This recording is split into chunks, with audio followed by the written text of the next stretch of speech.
বাইরে থেকে চিকেন তন্দুরি তো অনেক খেয়েছেন, এভাবে একবার বাড়িতে বানিয়ে দেখ। আমার বর যেভাবে বানায় সেটাই আপনাদের সাথে শেয়ার করছি। চিকেনের পিসগুলো ভালো করে ধুয়ে ছুরি দিয়ে হালকা হালকা করে মাঝখান থেকে কেটে রেখেছি। একটা গামলার মধ্যে প্রথমেই সর্ষের তেল দিয়ে তার উপরে কাশ্মীরি লঙ্কার গুঁড়ো, লাল লঙ্কার গুঁড়ো, ধনে গুঁড়ো, জিরে গুঁড়ো, অল্প চিনি, টক দই, আদা রসুনের পেস্ট, গোলমরিচের গুঁড়ো, চাট মশলা, পরিমাণ মতো নুন দিয়ে ভালো করে মশলাটাকে ফেটিয়ে নিয়ে এবারে মাংসের পিসগুলো দিয়ে ভালো করে মাংসটা মাখিয়ে যাতে ভিতরে মশলাগুলো যায়, মশলা দিয়ে ভালো করে মাখিয়ে 2 ঘন্টার মতো চাপা দিয়ে রেখে দিয়েছিল। আমার বর এইসব ধরনের খাবার বাইরে খেতে বেশি পছন্দ করে না, তাই সে বাড়িতে বানিয়ে খেতেই বেশি পছন্দ করে। আর এখানে মাম্মামের কাজ করছিল।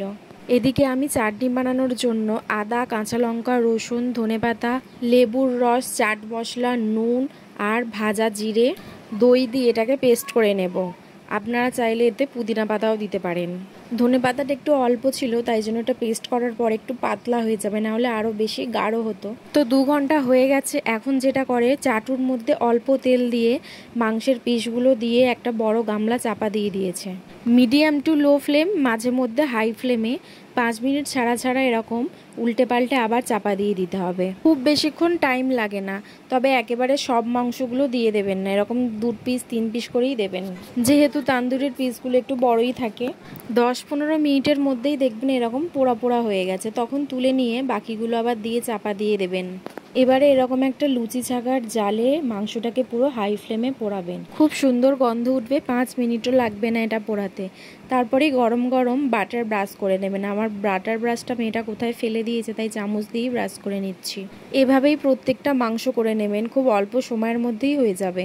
তবে দ্বিতীয়বার কিন্তু আর চাটুর মধ্যে তেল দিয়ে মাংসগুলো দেবেন না, এমনি মাংসগুলো দিয়ে চাপা দিয়ে দেবেন। এটা নিয়ে আমার বর 4 বার বানালো চিকেন তন্দুরি, প্রতিবারই কিন্তু দারুণ টেস্ট হয়। আমার তো দোকানের তন্দুরি খেতে অত ভালো লাগে না, বাড়ির খেয়ে খেয়ে এমন হয়ে গেছে, দোকানে এমনি 1 পিস অর্ধেক নিয়ে নেবে 180 টাকার মতো। তার থেকে ভালো বাড়িতেই যদি এভাবে বানিয়ে খাওয়া যায়, তাহলে অনেকগুলো পাওয়াও যায় আর দারুণ টেস্টও হয়। তো এবারে গরম গরম চিকেনের ওপরে লেবুর রস দিয়ে চাটনিতে ডুবিয়ে খেয়ে নিন। দেখতেই পাচ্ছেন কতটা সুন্দর হয়েছে, খেতেও কিন্তু দারুণ টেস্ট হয় আর খুব সুন্দর গন্ধও বেরাচ্ছিল। তো কেমন লাগলো রেসিপিটা অবশ্যই কমেন্ট করে জানাবেন। টাটা।